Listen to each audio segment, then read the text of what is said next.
This morning, where the U.S. Senate is about to gavel in, members are expected to resume debate on measures aimed at addressing the doubling of student loan interest rates.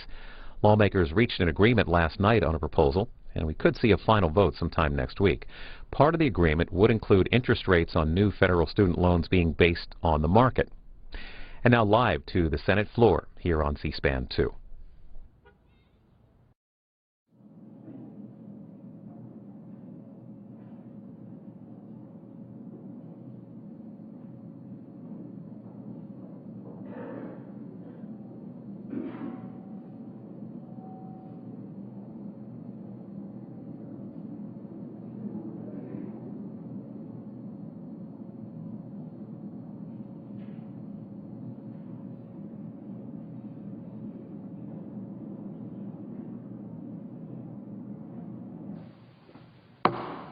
The Senate will come to order.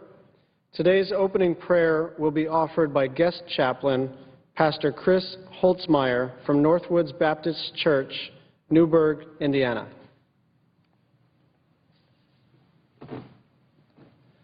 Let us pray. Omnipotent Heavenly Father, we come to you this day in a spirit of worship. You are sovereign in all things and active in the affairs of men. We are grateful for the blessings of freedom and prosperity you have bestowed upon our country and its citizens. We acknowledge that you and you alone are the provider of those blessings. Lord, we ask for your forgiveness for the many sins that plague our nation. We ask for your divine intervention as we move forward, seeking to bring you glory and honor as a people. Today, men and women will gather in this room to make decisions on behalf of the American people.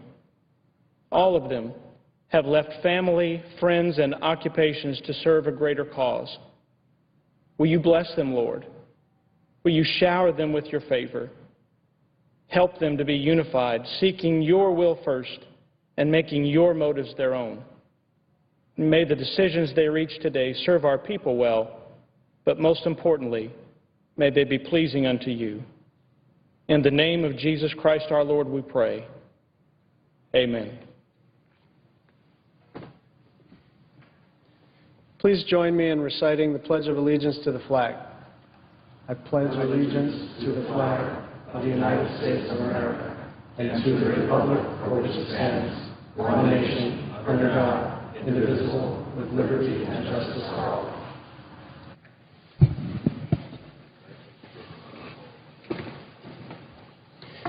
The clerk will read a communication to the Senate. Washington, D.C., July 11, 2013. To the Senate. On the provisions of Rule 1, Paragraph 3 of the Standing Rules of the Senate, I hereby appoint the Honorable Brian Schatz, a senator from the state of Hawaii, to perform the duties of the chair. Signed, Patrick J. Leahy, President pro tempore. Majority Leader. I now move to proceed to count number 124. The clerk will report. Motion to proceed to calendar number 124, S. 1238, a bill to amend the Higher Education Act of 1965, and so forth, and for other purposes. Mr. President, Majority Leader. following my remarks and those of the Republican leader, the time until 12:30 today will be equally divided and controlled, with the Republicans controlling the first 30 minutes, the majority controlling the next 30 minutes. The Senate will recess from 12:30 to 2:15 for some caucus meetings that we are going to have. Mr. President, last month, the Republican leader spent a great deal of time talking about the importance of keeping one's word. I agree without any question that senators and everyone else should keep their word. And I also believe that a deal is a deal. A contract is a contract. An arrangement is an arrangement. A bargain is a bargain. And as long as each party to such an agreement holds up his end of the bargain, senators should stick to their word. But an agreement is a two-way street. If one party fails to uphold their end, the agreement, of course, is null and void.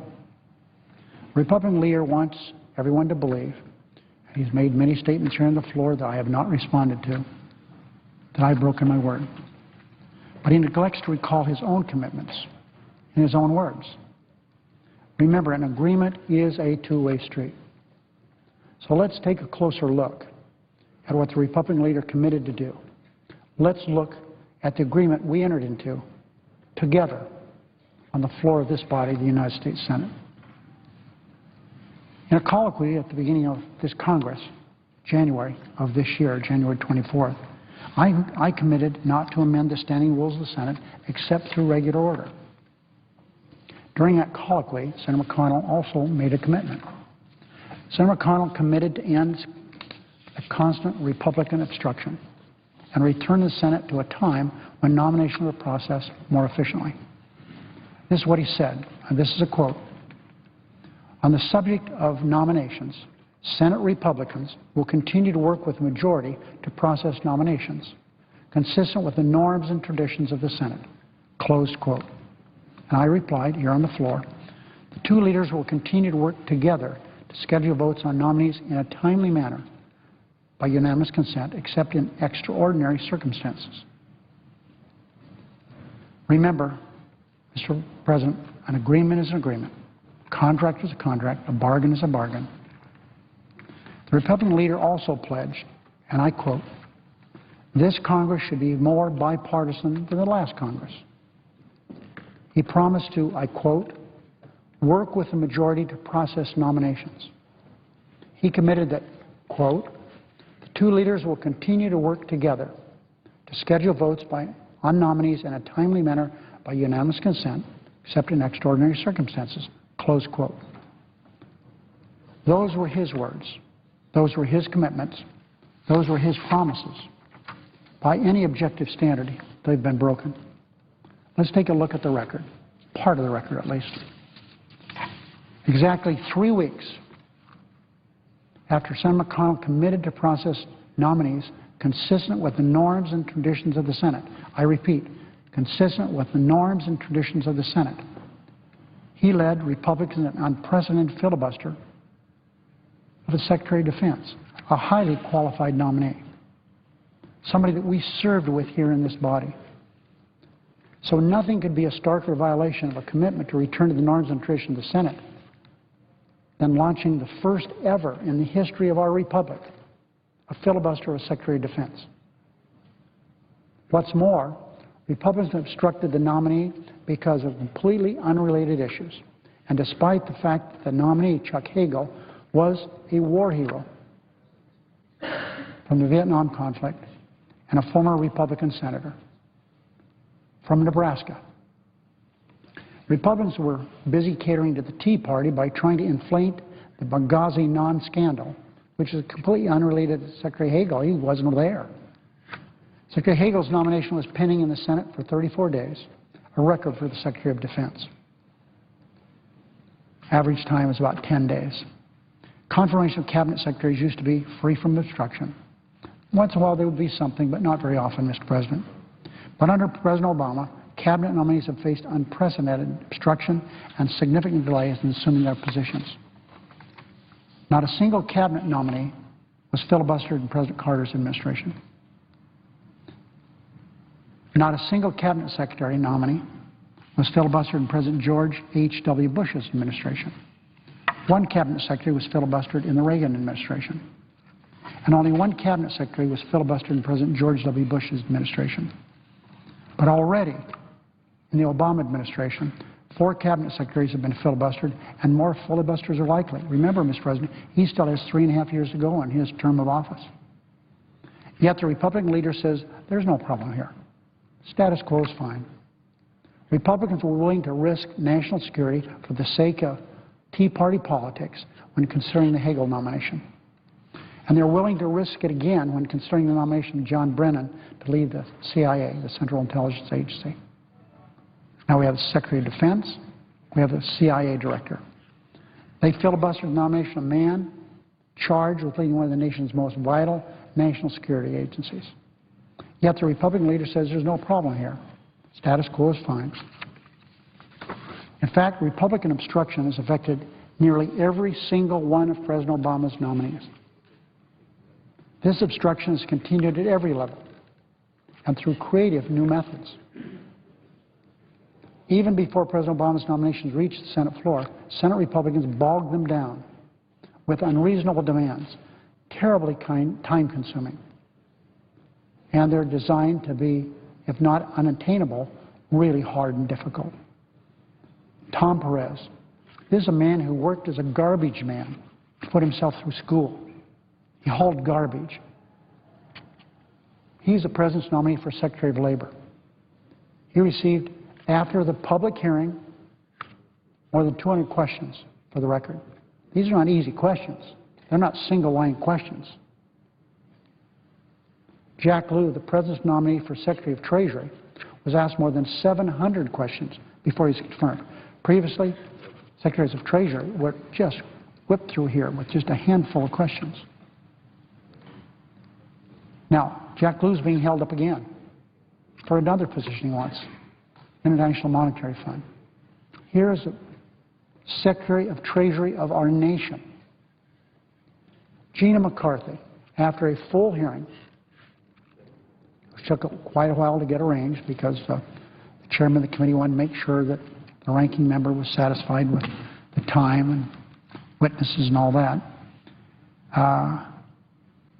She was asked to lead the Environmental Protection Agency. Now, I know quite a bit about that committee. I was chairman of that committee twice, Mr. President. Now, this is a World Series deal here. This holds a record. She had more than 1,100 questions.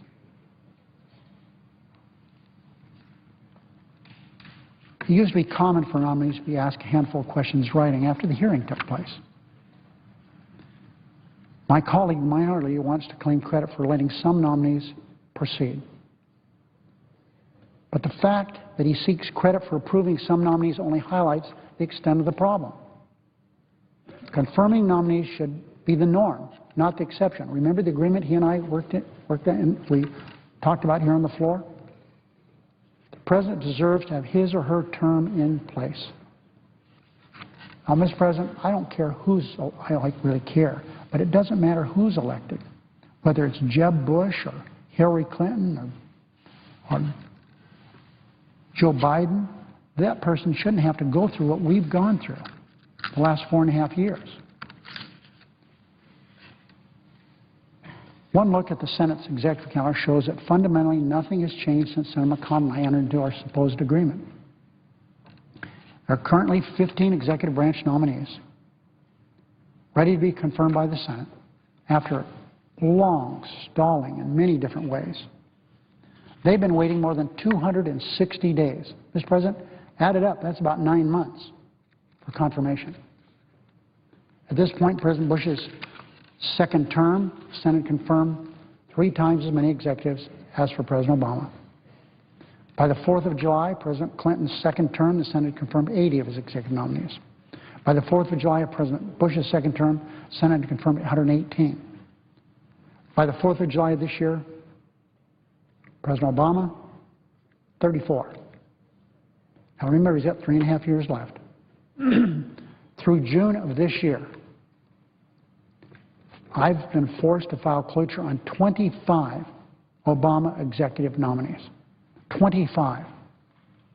Eating up so much time here. By comparison, cloture was rarely filed during the 8 years that Bush was president. These procedural blockades are as obvious as they are unprecedented. Yet the Republican leader says, there's no problem here. The status quo is fine. Mr. President, this leads me to wonder, what exactly does my friend, and he is my friend, Senator McConnell, consider an extraordinary circumstance? Is it an extraordinary circumstance when Republicans merely dislike an otherwise qualified nominee? Is it an extraordinary circumstance when Republicans simply dislike the agency that the nominee will lead? 1,100 questions. Is it an extraordinary circumstance when Republicans dislike the very laws a nominee will be bound to uphold? It is a disturbing trend, Mr. President, when Republicans are willing to block executive branch nominees even if they have no objection about the qualification of the nominee. They don't like the law. They don't like the agency. Instead, they're blocking qualified nominees to circumvent the legislative process, force wholesale changes to laws, or restructure entire executive branch departments. They're blocking qualified nominees because they refuse to accept the law of the land. A perfect example. Richard Cordray, former Attorney General of the state of Ohio, he's been asked by President Obama to lead the Consumer Finance Protection Bureau. Now, Mr. President, just a little background here. Remember, this was part of a bill that was passed called Dodd-Frank. This Consumer Finance Protection Bureau was the brainchild of Elizabeth Warren, who, by the way, now is a senator representing Massachusetts. The reason she's in the Senate is not a chance. Don't even put her down there. The president, for a long time, wanted her to be there. Nope, can't have her. So Cordray was a replacement. He was nominated in July of 2011. It's July 2013 now. So there's no doubt about his ability to do the job. He's won high praise from both Democrats and Republicans. He really has a stellar track record. If Mr. Cordray received a fair up or down vote, he'd be confirmed immediately. But the Consumer Financial Protection Bureau continues to operate without a leader because Republicans want to roll back a law that protects consumers from the greed of the big Wall Street banks that caused us to have the meltdown we had in the first place. Republicans refused to confirm Richard Cordray's nomination because they refused to accept the law of the land. They don't dislike him, they dislike the law that was passed. Yet the Republican leader says there's no problem here, status quo is fine. The same type of blatant obstruction was applied to the nomination of Gina McCarthy to lead the Environmental Protection Agency. This is a woman, Mr. President, that has wide-ranging support with Republicans. She served in state Republican administrations. She was nominated 130 days ago, thereabouts. And although she has a proven track record of public service that will help her bring environmentalists and business groups together to tackle the serious environmental challenges facing our nation, her nomination drags on, it just lingers. Why? Republicans fundamentally oppose the mission of the agency, the EPA, the agency she will lead, to keep the air we breathe, the water we drink safe from dangerous pollution. And once again, they refuse to accept the law of the land. Yet the Republican leader says there's no problem here. Status quo is just fine. Nothing's wrong with the Senate, how it works. Republicans also made clear from the start that they would never confirm Donald Berwick to lead the Centers for Medicare and Medicare Services, the agency tasked with implementing landmark health care reform. Now, Mr. President, talk about qualifications. This was a Harvard professor of medicine. Now, this health care law is already saving senior money on checkups and prescriptions. Millions of seniors have wellness checks. Women are no longer considered a pre-existing disability, as insurance companies did before. They can't do that. And because of health care reform, insurance companies can no longer deny coverage to sick children, like the kids I had in my office yesterday who had juvenile diabetes. Because of health care reform, can't have lifetime caps anymore, like the man that was a race car driver in Nevada who got in an accident, not racing, just an accident in a car. He was paralyzed, got to the 100,000 limit. He's all through. No more help from the insurance company. He went on welfare. Or because of the law, you can't discriminate against those with, as I've indicated, with pre-existing conditions. Since President Obama signed that law, insurance companies can no longer put profits ahead of people. It used to be. There was no limit to what they could spend on the executives of the company. Now they're limited, 20%. That's why millions of people this year got refunds, because the insurance company was gouging them. But because Republicans opposed this health care law, and you know the House is, I think they've scheduled another vote next week to vote, I think, for the 41st time to repeal it. Because Republicans oppose the health care law, they've done everything in their power to derail the law's implementation, including denying the CMS a leader. And despite Dr. Berwick's stellar credentials, Republicans defamed him and destroyed his chances of confirmation because they refused to accept the law of the land. They refused to confirm Berwick, so in 2010, President Obama was forced to recess appoint him. Berwick's term ended a year and a half later because that's under recess appointments. You end at that Congress as you're appointed. And he was never confirmed by the Senate to lead CMS, although his nomination was pending for 593 days, more than a year and a half. Yet the Republican leader says there's no problem here. Status quo is just fine.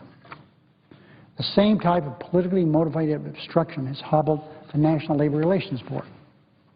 Now, Mr. President, this isn't some brand new law that Democrats came up with. This came into being during the Great Depression, not this one, the one in the 30s. That's where the National Labor Relations Board originated. From January 2008 to March 2010, the National Labor Relations Board operated with just 2 members. Senate Republicans refused to allow a vote on the President's nominees. Refused. In June 2010, the Supreme Court invalidated much of the NLRB's work during this period, finding that 3 members were necessary. There was no quorum unless you had at least an extra one. We didn't have it because they wouldn't let us do it. Then the President recess appointed a bipartisan group of 3 members to the board so it would function. An appeals court ruled that those appointments were also unconstitutional. The case will soon go to the Supreme Court about recess appointments. Mr. President, this was also what I just mentioned. I had a meeting earlier with one of my friends, Republican friends here this morning.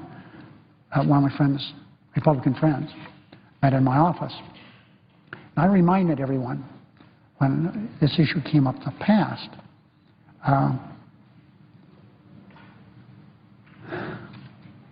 we put people on that D.C. circuit that you had to gag to vote for, Mr. President, in an effort to avoid a problem here in the Senate. We did it. But these are the 3 that we put on are the ones that gave us this outrageous opinion that after 230 years as a country, no longer could you have recess appointments. So it's going to go to the Supreme Court. In the meantime, the term of one of the 3 remaining NLRB members expires next month. And so, at the 1st of August, the NLRB will continue to non-function. Republicans consider that a victory. And I'm not making this up. Listen, in 2011, a senior senator from South Carolina, and I care a great deal about this man, Lindsey Graham. He would say he's my friend. I'm saying he's my friend. But listen to what he said, and I quote, "The NLRB as inoperable could be considered progress." The NLRB as inoperable could be considered progress. Because Republicans refuse to accept the law of the land, they've denied the NLRB the ability to safeguard workers' rights and monitor unions. Workers have been illegally terminated.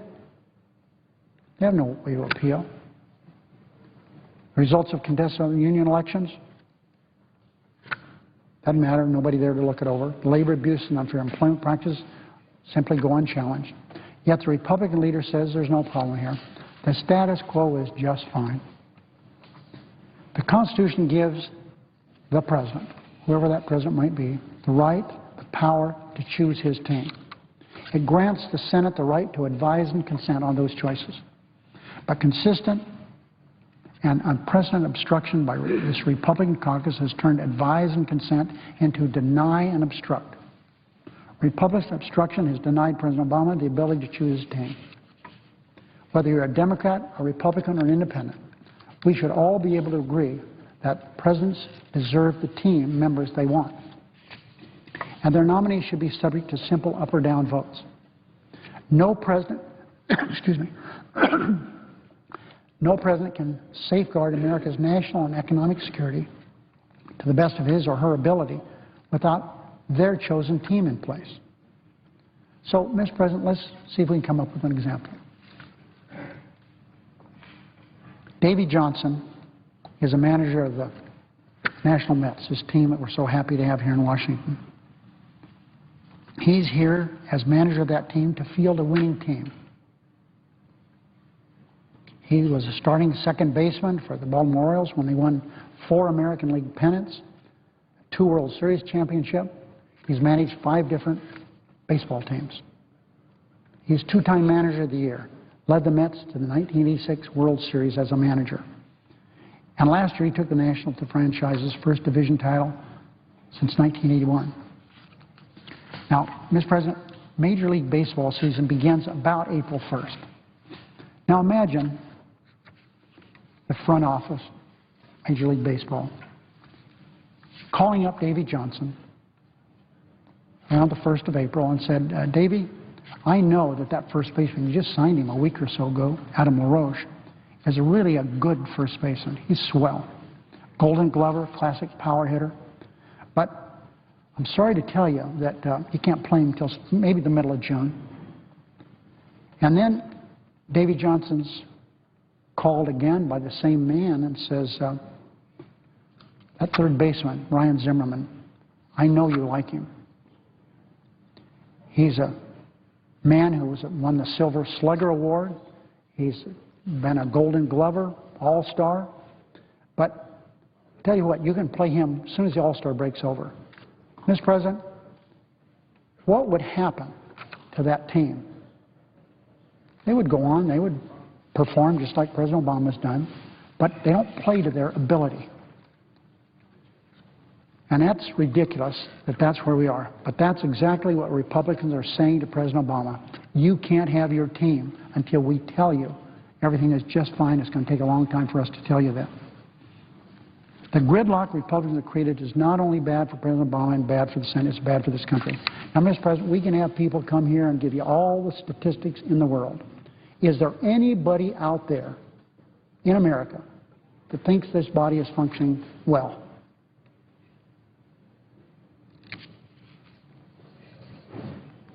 Upon examination of this record that I've outlined of obstruction, delay, and filibuster, it could hardly be said that Senator McConnell used his words, work together to follow regular order and use his procedural options with discretion. It could hardly be said that President McConnell worked with a majority of process nominations. It could hardly be said that Senator McConnell scheduled votes on nominees in a timely manner, except in extraordinary circumstances. But it could be said Senator McConnell broke his word. That certainly could be said. The Republican leader has failed to live up to his commitments. He's failed to do what he said he would do, move nominations by regular order except in extraordinary circumstances. I refuse to unilaterally surrender my right to respond to this breach of faith. If Senator McConnell wants to continue to defend the status quo of gridlock in Washington, he has that right. If Senator McConnell wants to continue to believe there's no problem in the United States Senate, that's his choice. But the American people are really fed up with gridlock, fed up with obstruction, and fed up with these politics as usual. They want Washington to work again for American families. So I try every day of my life to be on their side. I wait, but I'm not going to wait another month, another few weeks, another year for Congress to take action on the things that we have been doing for 240 years. Republican leader. I sat here patiently and listened to the Majority Leader's speech, and I hope he'll do me the courtesy of listening to mine, since this is a very important day in the history of the Senate. I want to make a couple of observations which I hope my friend the Majority Leader will listen to. First, he is trying to justify in advance what would be a very clear failure to honor his very clear commitment not to break the rules of the Senate. What he is referring to in his own statements, not mine, regarding extraordinary circumstances. He said that, not me. In other words, to justify breaking his clear commitments not to break the rules of the Senate in order to change the rules of the Senate, he's attributing to me something somebody else said. And that somebody else, by the way, is him. Attributing to me something he said. So we need to keep our commitments around here, not break them. And we need to be honest about quoting people around here. This is about trying to come up with excuses to break our commitments. What this is about is manufacturing a pretext for a power grab. I listened very carefully to what the Majority Leader had to say. What he's saying, in effect, is he doesn't want to have any controversy at all attached to any of the nominees. In other words, don't ask any questions. Advise and consent means sit down and shut up. He was complaining about the number of questions that the nominee for EPA administrator was required to answer. What he conveniently left out is the chairwoman, Senator Boxer, requested 70,000 documents. Why is it okay for the chairwoman to request 70,000 documents, and somehow, if the ranking member makes a lot of requests, it's some violation of some comedy? Look, when the founders wrote advise and consent, I don't think they had in mind sit down and shut up. And it's noteworthy that all of the people he's complaining about all got confirmed. So what he's really saying here is he don't want any debate at all in connection with presidential appointments. Just sit down, shut up, and rubber stamp everything, everyone the president sends up here. On the calendar right now, there are 21 nominations. 21. There are 148 in committee. We don't control the committees. He does. 148 in committee, 28 on the calendar. Now, it's pretty obvious Senate Democrats are gearing up today to make one of the most consequential changes to the United States Senate in the history of our nation. And I want everybody to understand this is no small matter we're talking about here. And I guarantee you it's a decision that if they actually go through with it, they will live to regret.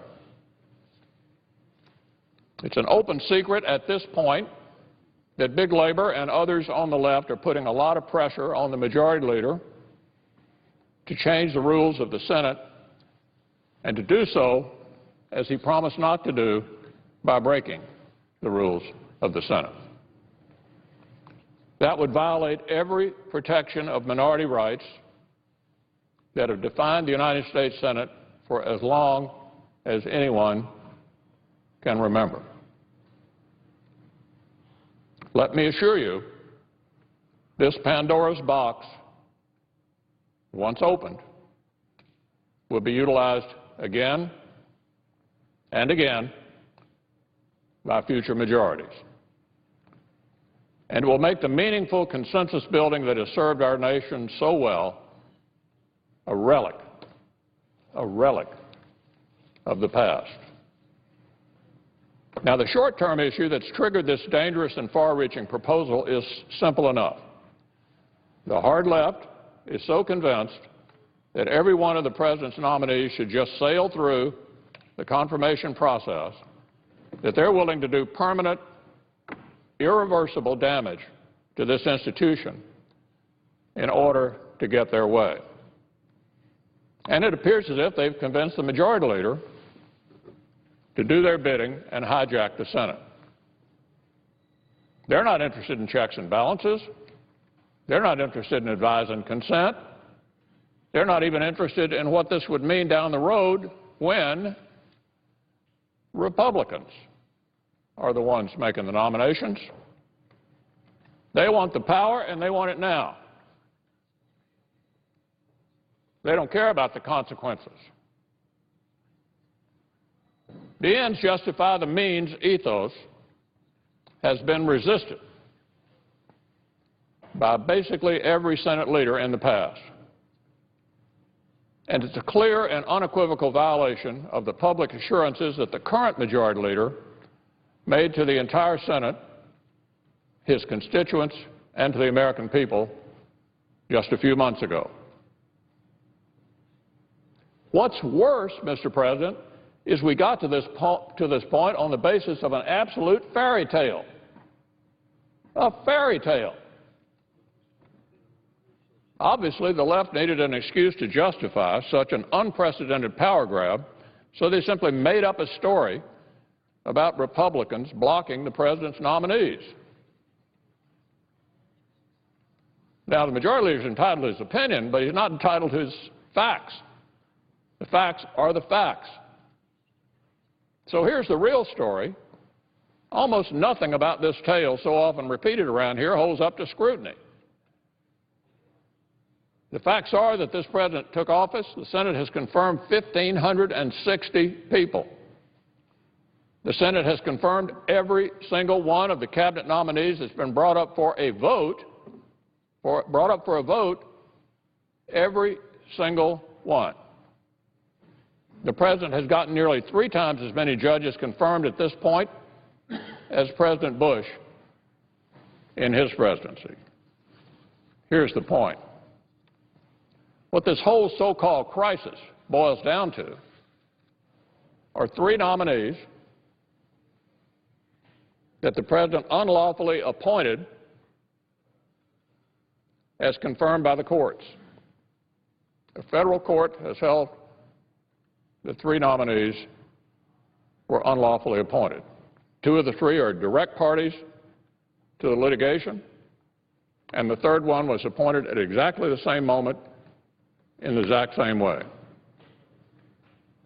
And one of these nominees has been held up by inaction over at the White House related to structural reforms that the administration and even the nominee himself, Mr. Cordray, now say they're willing to work with us on. The fact is, undisputably, we've been confirming lawfully nominated folks routinely and consistently. The Energy Secretary, 97 to nothing. The Secretary of Interior, 87 to 11. The Secretary of the Treasury, 71 to 26. The Secretary of State, 94 to 3, just a few days after the Senate got his nomination. The Secretary of Commerce, 97 to 1. The Secretary of Transportation, 100 to nothing. The Director of the Office of Management and Budget, 96 to nothing. The Administrator of the Centers for Medicare and Medicaid Services, 91 to 7. The Chair of the Securities and Exchange Commission on a voice vote, in other words, unanimously. And what about the nominees still awaiting confirmation who have not been unlawfully appointed? Well, the Senate's ready to vote on them, too. And regretfully, in my view, frankly, all of them appear ready to have the votes to be confirmed. I don't necessarily support them, but they have the votes to be confirmed. Why don't they call them up? The Majority Leader determines what the order of business is around here. He could have scheduled votes if that's really what he wanted to happen. Why don't we have a vote on the Secretary of Labor? What about the Administrator of EPA? The NLRB nominees who were not unlawfully appointed. There's some other NLRB nominees who were not unlawfully appointed. Why aren't we voting on them? And as I said, pending the expected negotiations on reforms to the CFPB, the Senate would likely confirm the chairman to that position as well. So we need to be honest about what's going on around here. The only crisis is the crisis that Democrats are creating with their threats to fundamentally change the Senate. Something the Majority Leader said just a few years ago he would never even consider. And here's why he said that. Because, to quote him again, going down this road is ultimately about, quote, removing the last check in Washington against a complete abuse of power, end quote. Those are the words the Majority Leader himself used in describing the very thing he is now threatening to do. The very thing he is now threatening to do. So let me sum up what's going on around here. Senate Democrats are getting ready to do permanent damage to this body to confirm 3 unconstitutionally appointed nominees by a simple majority vote. They're willing to break the rules of the Senate, to change the rules of the Senate, in order to confirm 3 nominees that the federal courts have said were unlawfully appointed. Every other nomination we're talking about here has either already been confirmed or is on the way to being confirmed, but they won't call him up. He gets to decide when we vote, where are the call-ups for EPA and labor and the 3 NLRB nominees lawfully appointed. If this isn't a power grab, I don't know what a power grab looks like. The President appoints 3 people unconstitutionally. The second highest court in the land confirms that they were unlawfully appointed, and Senate Democrats want to break the rules of the Senate to confirm them. This isn't the story that you just heard from the Majority Leader, but this is a fact. The entire phony crisis, absolutely phony manufactured crisis, boils down to 3 unlawfully appointed nominees. The Democrats say we're holding up the others. It's not true. He gets to schedule the votes. Where are we? Bring them up. The truth is, if there's anyone to blame for holding things up around here in the Senate, it's the Democratic majority. They're the ones blocking nearly 30 fast-track nominations, many of which Republicans have already agreed to confirm unanimously. And they're the ones, the Democrats, who have yet to schedule votes on McCarthy and Perez, despite the fact that both of these highly controversial nominees already have enough votes to clear the 60-vote hurdle. I don't like the fact, frankly, and I'm not going to be voting for either of these nominees. Tom Perez, in particular, is a far-left ideologue whose record of bending the rules to achieve his ends is deeply concerning to me, and just one of the reasons I plan to vote against him. But to pretend that the power to confirm these folks lies in the hands of anyone but the Majority Leader is totally disingenuous. The White House knows what I've just said. I've told them. And the Majority Leader would know it, too, if he spent a little more time working with his colleagues in a collegial way and a little less time trying to undermine and marginalize people. No, the real reason, as I said, is that the far left and big labor are leaning hard on Democrats to go nuclear.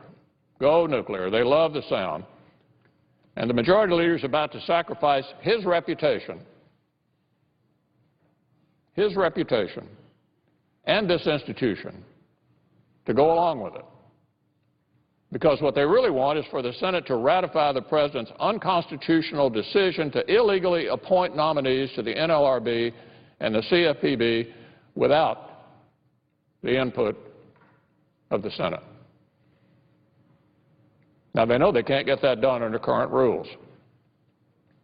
And they know time isn't on their side. The second highest court in the land ruled unanimously that President Obama had no power to do what he did. Another court has since concurred. And now the Supreme Court is set to hear the case in just a few months. They obviously thought it was important enough to be dealt with at the highest court in the land. So this really isn't a fight over nominees at all. It's a fight over these illegal, unconstitutionally appointed nominees. It's just laughable to think that Democrats would ever agree to such a thing if we were talking about a Republican president's unlawful nominees. Laughable. And it's equally irrational to think we'd go along with this. In fact, no senator, regardless of party, should ever consider ceding our constitutional duties in such a way. Now, I advised the Romney team before the election that if he won and I was ever elected Majority Leader, I would defend the Senate first in these battles. I would defend this institution against a Republican president trying to abuse it. That's the precedent set by Majority Leaders like Robert Byrd, who revered this institution because they knew what it was to be in both the majority and the minority. It's what the best leaders of the Senate have always done. It's absolutely tragic to think that these days may be over. So here are the battle lines. On one side are people who think the President should have the power to unconstitutionally ignore Congress and their constituents, people who believe in it so firmly they're willing to irreparably damage the Senate to ensure that they get their way.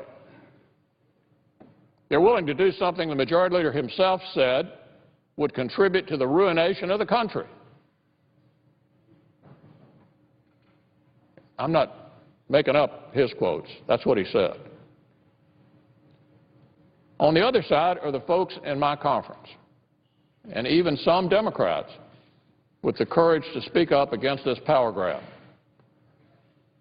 We are the folks who believe deeply that a president of any party should work within the bounds of the Constitution, and that senators of both parties should fulfill their own constitutional obligations to thoroughly vet nominees.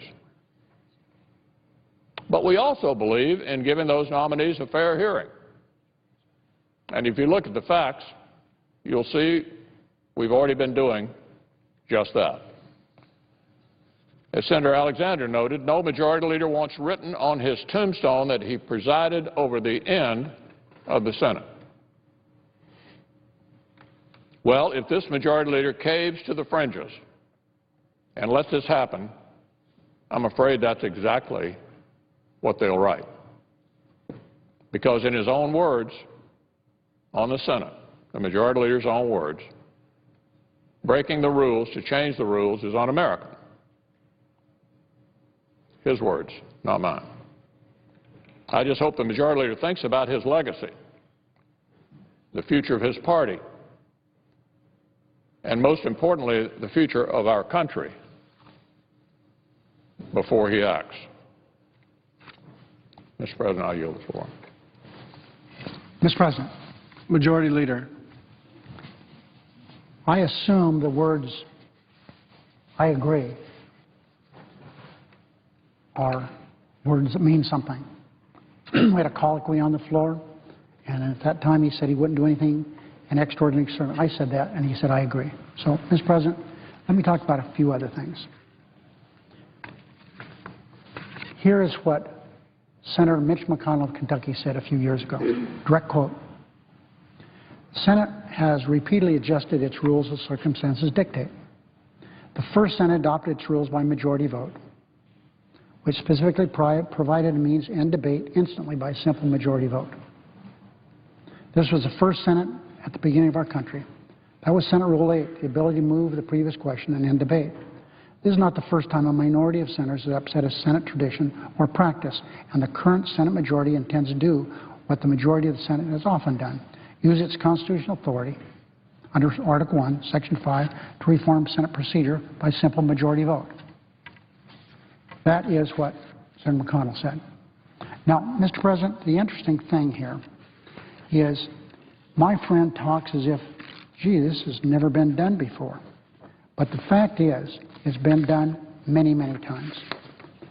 Since 1977, it's been done 18 times, about twice every year. I think that's pretty interesting. Let's see where those figures are, right here, yeah. See, that's happened 18 times just since 1977.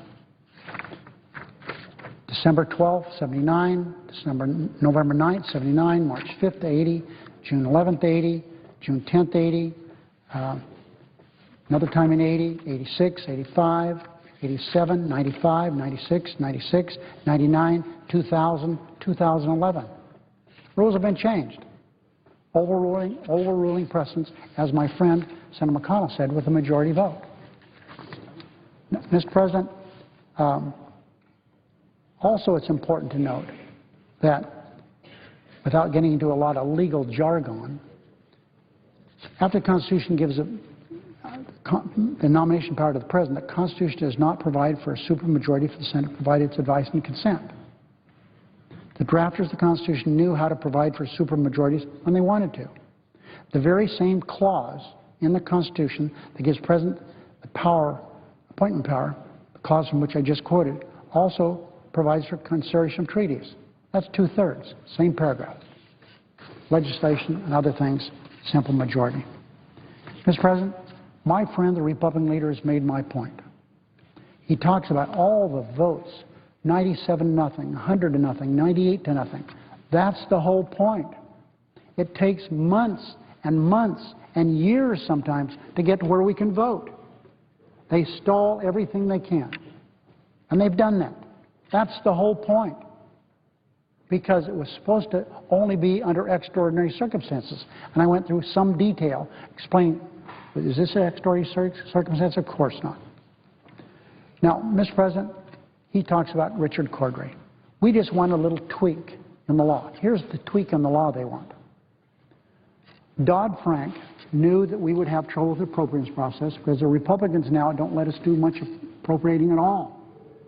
And so, in the wisdom of the people that drafted Dodd-Frank, they said, we're going to make sure that the position that Cordray is talking about always has the resources to do what they want to do. So they did something unique and said the money will come from the Federal Reserve. The little tweak the Republicans want to do is said, we want to switch that and give it to the appropriation committees. They won't let us do appropriation bills. So that's like giving us nothing. My friend went into great detail about the NLRB. For the entire history of this country, the President has had the power to recess appoint people. The Republicans have found a gimmick here that now they're saying no one has raised any objection about the qualifications of the people that the D.C. Circuit said shouldn't be sitting there. No one raised anything about their qualifications. If there were an effort to avoid what's going on around here, they should approve these people.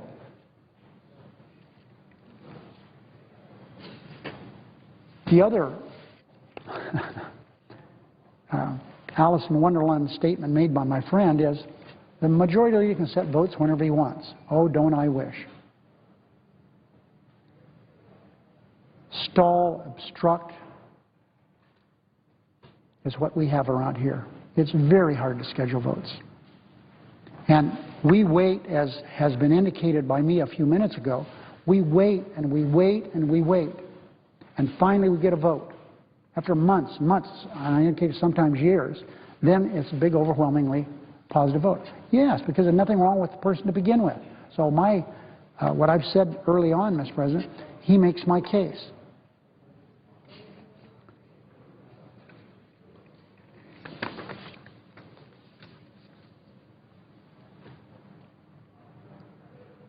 There isn't a single word been said here today about the qualifications of the three people who are seeking to go on the NLRB, or the two Republicans. No, he produces no facts to question their abilities. He just argues that the President's timing was not just quite right. So, Mr. President, I think everyone realizes that when you're trying to get somebody confirmed, like Richard Cordray, and you're waiting 725 days, maybe that's a little too long. Or, listen to this biggie here. Principal Deputy Undersecretary of Defense for Acquisition, Technology, and Logistics. That may sound like a big fancy word, but that is extremely, extremely important position in the Secretary of Defense's office. That person has been waiting 300 days. United States Governor for the International Monetary Fund, Jack Lew, our present Secretary of Treasury, 169 days. Probably 172, I guess stuff could be old. EPA, 128 days. Secretary of Labor, 114 days. NLRB, 573 days. Chairman of the Export-Import Bank, 111 days. Associate Attorney General, 294 days. Chemical Safety and Hazard Investigation. Shouldn't we have something going there? Well, They don't believe in the program, so we were waiting now 295 days to even have a vote on that. Remember, he says I can schedule a vote whenever I want. Wish that were true. Member Board of Directors, Tennessee Valley Authority, 292 days. Commissioner of Rehabilitation Service Administration, 156 days. The average of those few people I mentioned, 260 days. So, Mr. President, I presented my case. The case is, this is not working. And for the Republicans to come here today and say, well, that's fine. We'll give you a Cordray. All we want you to do is change so that the man never has any money to do his job. That doesn't sound like a very good deal to me. And no answer to these periods of times we waited and waited and waited, and finally we get somebody approved by overwhelming margin. Why? Because all they're doing is stalling.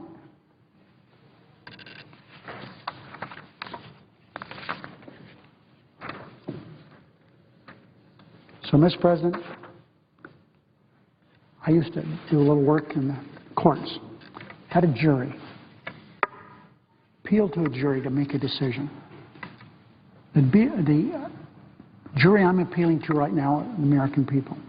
They know the Senate doesn't work. Our approval rating is in the swamps. And we need to do something to change that. Will this change everything? No. But remember, since 1977, the rules of the Senate have been changed about a couple times a year in this body. And my friend, the Republican leader, said previously that that's okay. That's what the majority could do. Republican leader. On the issue of delay, there are 148 nominations in committees. Majority Leader's party controls the committees. They can come out at any point. On the calendar of business on the floor, 21 nominees pending. 21 nominees pending. The Majority Leader, I'm sure, will remind everybody he always gets the last word, so that I'm sure he'll speak again. But I would remind everybody of the core point here. He gave his word without equivocation back in January of this year that we had settled the issue of rules for the Senate for this Congress.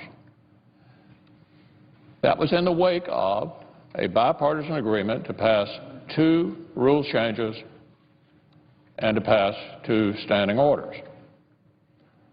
So at the core of this is the Majority Leader's word to his colleagues in the Senate as to what the rules would be for this Congress. He gave the word, his word, and now he appears to be on the verge of breaking his word. And secondly, the only nominees, let's make sure we understand this, the only nominees likely to have problems getting cloture are ones that were unconstitutionally appointed according to the federal court in the District of Columbia. So where we are is the Majority Leader wants to fundamentally change the Senate after breaking his word in order to jam through 3 nominees that the federal courts have said were unconstitutionally appointed. That's where we are, Mr. President. I think it's a sad day for the Senate. I hope the Majority Leader will reconsider what I consider to be a highly irresponsible action on his part. I see the senator from Tennessee. Is he going to pose a question to me or to the Majority Leader? No, I'll wait until the Majority Leader finishes. Mr. President. Majority Leader. I yield the floor, then. Mr. President.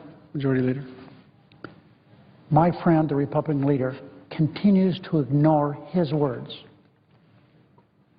that he would process nominations consistent with the norms and traditions of the Senate. Please, please, that's just ignored by him. If anyone thinks, since the first of this year, that the norms and traditions of the Senate have been followed by the Republican leader, they're living in Gaga land. Mr. President, he agreed that we should not have filibusters in case of extraordinary circumstances. He agreed with that. He ignores that. Mr. President, I think it's also worth talking a little bit here about what the Republican leader complains that people just don't like Congress. Well, there's a reason for that. And the Republican caucus deserves most of the blame. The Gallup organization polled Americans last month and asked for some of the reasons why people disapproved of Congress. The two top reasons outdistance all others. They don't like Congress because of gridlock and not getting anything done. Is that our fault? No. Surveying the years that President Obama has been in office, one can see time after time when Democrats reach out to Republicans to get things done, and no one can see where they've done that. One can see that time after time the Republican leader has pressured his colleagues not to work with us. So, Mr. President, there's no reason that Congress should be held in such low regard. We should clear the calendar, but they're not going to do that. They're not going to do that. They are going to continue this process for the next 3.5 years, badgering, saying, hey, we're really good. Look, we got this nomination done, and we approved it 98-0. After waiting months, first time ever in the history of this country, a Secretary of Defense is filibustered. So, Mr. President, I appeal to my friends on the other side of the aisle. Remember the words I read from Senator McConnell, where he said simple majority has the right to do this. And we know that's true. Would the distinguished majority leader only come after extraordinary circumstances which are here. Would the distinguished majority leader yield for 30 seconds? I'd be happy to yield to a question.